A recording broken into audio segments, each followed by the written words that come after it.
আজকের 5ই আগস্ট না হতো এই মহাসড়কের ধারের ঠিকানা হতো আয়নাঘর। এবং আমরা খুবই স্পষ্টভাবে বলতে চাই, খুবই স্পষ্ট ভাষায় বলতে চাই এবং জাতীয় পক্ষে বলতে চাই, আপনি ডিসি স্যারকে উদ্দেশ্যে বলবো, আপনি অতি দ্রুত এই যে একাডেমিক কাউন্সিল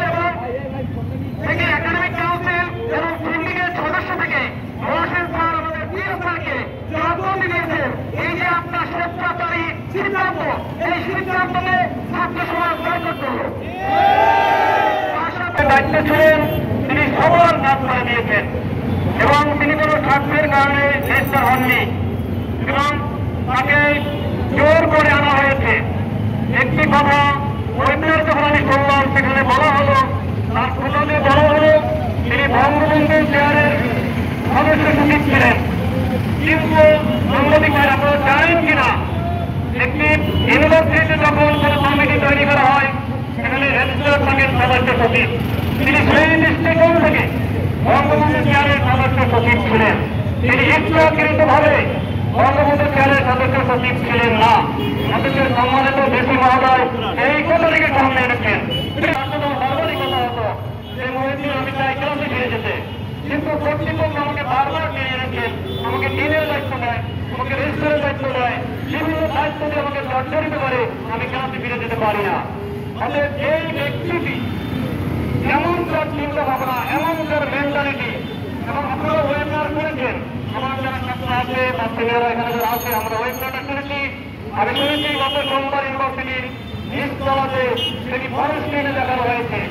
এরপরও কি কোনো প্রমাণের প্রয়োজন আছে? এরপরও কেন আমাদেরকে রাস্তায় দাঁড়ালাম? আমার শিক্ষার্থীরা কেন রাস্তায় দাঁড়ালো? আমার তো মনে হয় রাস্তায় দাঁড়ানোর কোনো প্রয়োজন ছিল না, জনসংযোগ তৈরি করা আমার উদ্দেশ্য ছিল না। সেই স্ক্রিনে দেখার পরে সম্মানিত ডিসি মহোদয় নিশ্চয়ই তার ভুল বুঝতে পেরেছেন বা পারবেন বলে আমার দৃঢ় বিশ্বাস। কতটা আদর্শবান মানুষ, কতটা নীতিবান মানুষ। আমাদের ডক্টর মোহাম্মদ নসরুদ্দিন স্যার বরিশাল বিশ্ববিদ্যালয়ে সেখানে অত্যন্ত কর্মনিষ্ঠ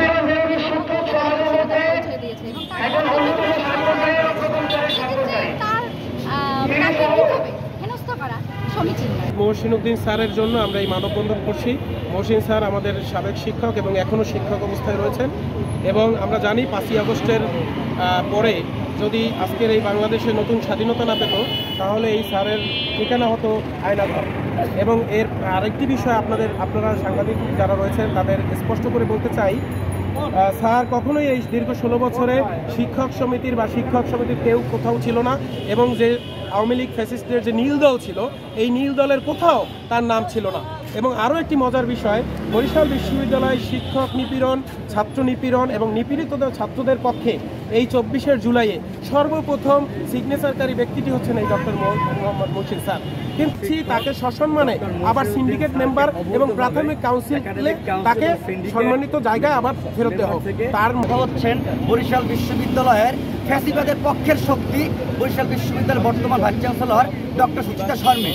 ডক্টর সুচিতা শর্মীর আসার পর থেকে 5ই আগস্ট পরবর্তী সময় বরিশাল বিশ্ববিদ্যালয় ফ্যাসিবাদ মুক্ত হওয়ার পরিবর্তে ফ্যাসিবাদ শক্তিরা আরও জোরদার হয়ে উঠেছে। আমরা তীব্র নিন্দা প্রতিবাদ জানাই এবং ডক্টর মহসিন উদ্দিন স্যারকে তার শপথে জানি বহাল রাখা হয়, এর জন্য জোর দাবি জানাচ্ছি।